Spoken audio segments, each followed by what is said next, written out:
At kaugnay ng pagdignayan ng Kamara, mapanayam natin ang Chairman ng House Committee on Good Government and Public Accountability, si Congressman Joel Chua. Congressman Chua, magandang umaga po. Good morning, Igan, at sa lahat ng iyong tagapakinig. Kamusta naman pakipag-ugnayan ng komite sa PSA, maging siguro sa NBI o PNP, tungkol sa mga pangalan sa mga resibo, mga lagda ng OBP at DepEd, lalo na yung Mary Grace Piatos at ngayon naman ay Kokoy Villamin. Po, kahapon pa lang po namin ito, nag-move po yung isang ating kasama, si Congresswoman Pami Zamora, at tayo ay siguro within the day, tayo ay makikipag-coordinate na, ang ating committee makikipag-coordinate na dito sa mga nasabing tanggapan, ang PSA at saka ang NBI. Sa mga oras sa ito, na matapos yung ilang mga pagdinig ng inyong komite, Congressman Chua, malapit na hubang masabi na irregular o may illegal sa paggamit po ng confidential funds ni Vice President Sara Duterte?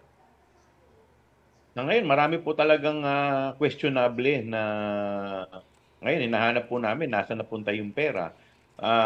Ang nakakalungkot po dito kahapon, nung kami po ay nag-conduct ng committee hearing kung saan inatenan po ito ng pangalawa sa pinakamataas na opisyal sa kanilang tanggapan, ang Chief of Staff ng ating Vice President. Ang nakakalungkot po dito parang tila naging very selective ang kanyang function bilang Chief of Staff. Na hindi naman po makapaniwala ang mga kasama nating congressman dahil ang Chief of Staff kadalasan yan ang talagang nagsusupervise ng lahat ng ginagawa, pero pagdating dito sa confidential fund, kung hindi pa siya nasusukol, ay hindi niya aaminin. Halimbawa, sinasabi niya wala daw siyang kinalaman o kaugnayan dito. Nung ipinresenta po yung isang letter na kung saan siya ang nakapirma na pinagbabawalan niya yung COA na mag-submit sa amin ng mga pertinent documents na subject ng subpoena duces tecum, sinasabi niya na limitado lamang daw po yun at hindi daw po siya ang gumawa ng sulat. Nung tinanong namin siya kung sinong gumawa, ang gumawa daw yung kanyang Deputy Chief of Staff na si Ortonio. Pero nung tinanong kung yun ay abogado, sinasabi niya hindi. Pero kung babasahin mo yung sulat, very legal yung pagkakasulat. Paano ang isang hindi abogado makagawa ng ganung sulat? May mga legal basis pa. At parang hindi rin naman kapani-paniwala ng isang abogado pipirma lamang sa ganung klaseng mga dokumento. Okay. Pangalawa, yung... sige po. Sige po. Pangalawa, nung natanong namin yung kanyang isang opisyal, nung nagpe-prepare ng budget ng OBP, sinasabi sa kanino sila kumukuha ng impormasyon, ang sinasabi, ang tinuturo siya. Ang sinabi na naman niya, limited din lamang ang kanyang trabaho doon dahil marami naman daw yung budget, hindi lang limited sa confidential fund. So makikita po ninyo dito yung Chief of Staff, parang medyo evasive sa kanyang mga kasagutan. opo. Nanindigan po si Vice President Sara na hindi siya talaga dadalo sa pagdinig ng inyong komite. Ano na ho ang magiging desisyon ng inyong komite dito?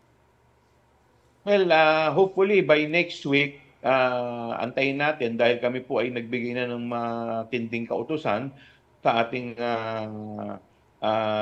Sergeant at Arms at sa mga kapulisan, sa NBI, para hanapin yung iba, yung SDO, yung Special Disbursing Officer na si Gina Acosta, yung mag-asawang Paharda. At kung by next hearing, wala pa rin po kaming makukuhang ibang resource person, siguro mag-uusap-usap na po yung mga miyembro ng committee para talakayin kung kami po ay magpo-proceed pa o gagawa na po o magsasamitin na kami ng aming committee report.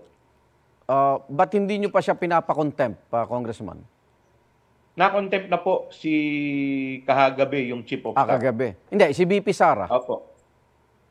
Kami po kasi sa totoo lang, ine-extend po namin lahat ng kortesiya kay VP Sara. Hindi po ako sumasang-ayon na sa sinabi po niya na hindi siya iniimbitahan. In fact, 2 beses na po namin siyang inimbitahan.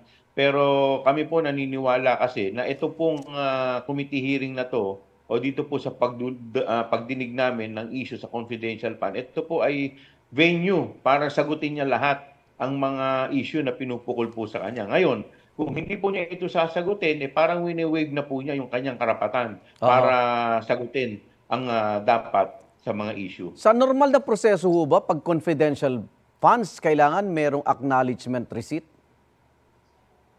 Lumalabas po, yun lamang po ngayon. Ngayon po kasi natin nakikita, no? Yun ang lumalabas ngayon na sufficient na yung mere issuance ng acknowledgement receipt ay tinatanggap na ng COA.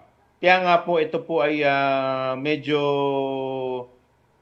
nakakalungkot dahil parang marami tayong nakita dito, no? Yung mga acknowledgement receipt. Halimbawa po, yung pag-rental ng mga safe houses. 1,000,000 pero makikita ninyo in 11 days 1,000,000. Walang detalye. Hindi natin alam kung gaano kalaki, saan ang location, bakit ganun kamahal. Kaya nga po ito pong pagdinig po ngayon dito na nangyayari sa Kamara patungkol po dito ay ito po ay marami po tayo mga panukalang batas na napupulot dahil at the end of the day ito pong ginagawa natin lagi ay in aid of legislation. Okay, last na lang po, Congressman Chua. Ito bang mga nakita nyong mga violation ay isang impeachable offense? O ang direksyon ba nito ay para ma-impeach na si VP Sara? Kung tatanungin po sa akin kung may grounds for impeachment, definitely meron po. Ngayon, kung ito po ay magpo-proceed sa impeachment, it's a very challenging question dahil alam naman po natin yung sitwasyon natin ngayon. By next year, simula na po ng kampanya.